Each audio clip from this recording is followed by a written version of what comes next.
All right, so this is a 2018 Honda Odyssey Elite. So this is top end as high as you can get up there. I'll give you a quick rundown of this vehicle so you can get an idea for what it's about.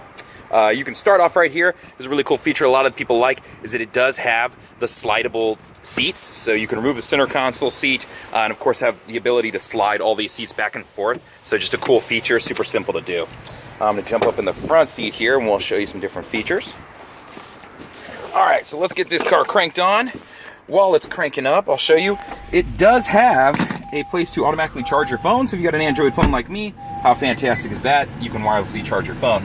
Jumping over here, start you off with your windows. So power windows, power locks, powered mirrors, nothing fancy there. Pretty normal stuff. When you jump up over here, you can see that you have memory seating.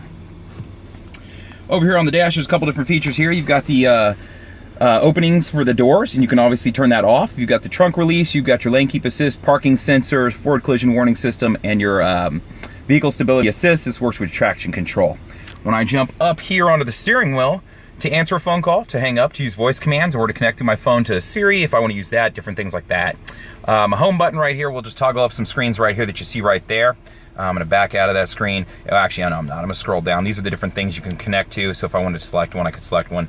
It'll pull up. If I had my turn-by-turn directions going, you would see what I was seeing right now. Right here's my volume controls. If I want to jump between different things as far as FM, AM, all that, I can toggle through some different screens right here, jump between tracks. When I jump over to this side of the steering wheel, you can see that this is a affected by temperature steering wheel, so I have that control. My main is going to turn on my ACC and LKS, which is adaptive cruise control and lane keep assist. To set the lane keep assist, I would just press this button right here. When you press that button, you will see those lines come on. When it's over 45, it means it's now detecting the lines when it fills in solid.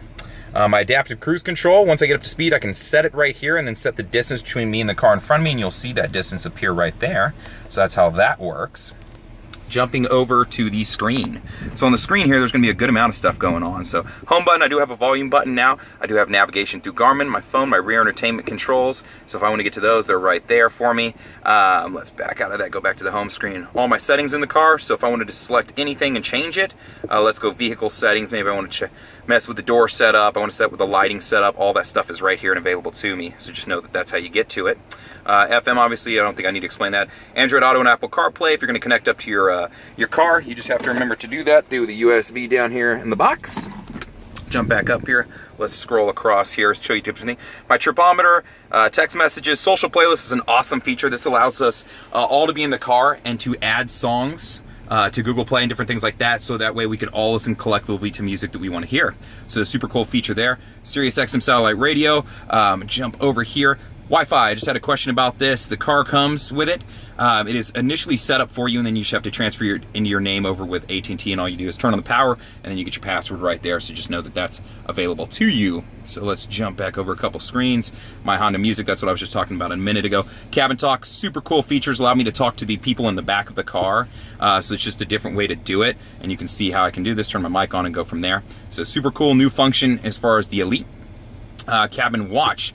This turns on the screen in the back, which allows me to watch anybody who's in the back of the car, and it's set up with infrared, so I can even watch them at night. So if I got little ones that are sleeping, anything like that, I can keep an eye on them. So super cool function there too. So that's the touchscreen and kind of the general gist of it and how it works. Really cool thing is, like, a lot of this stuff is adaptive, so if I want to move stuff around, I can, and I can drag it around and move it and put it different places, so I can customize this to how I want it. So just be aware of that. When I jump down here, my front climate control, my rear climate control, so this is my airspeed. I have it synced right now, so nothing special there. Everybody can figure that out. It's the same tri-zone climate control that the cars had previous generations. On here, you'll see right now I have my seats being cooled. I do have heated seats available to me too, and I've got 3 different settings on each one.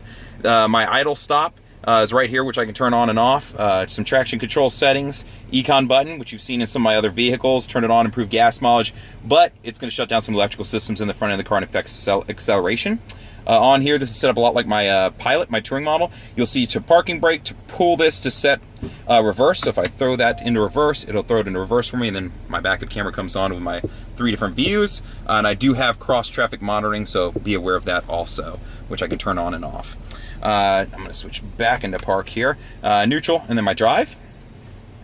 Coming down, you'll see my Blu-ray player is right there, and then down underneath it, I've got a power outlet and then an actual plug-in outlet, so that's kind of nice to have. On my mirror, I do have a standard mirror with some different settings underneath. I don't know if I can show you those. Up here, I've got my moonroof controls, my lighting setup, normal features that you would find in my Odyssey to keep an eye on people. My sunroof. Looking back into the cabin, I do have the flip down rear entertainment system. You can see I have the folding and removable center console right there. The third row is set up completely right now. I do have controls for the AC back here as well, along with vents in the doors and the very back of the vehicle, so be aware of that. Auto on-off headlights, normal new car stuff is what I call this stuff, my intermittent windshield wipers, things like that. This is kind of just a quick rundown of the car so you can see what the functions and features are. If you have any questions, feel free to respond to the video. It's what it's here for. If you need me to go over a specific function, let me know and we'll go over it together. Thanks.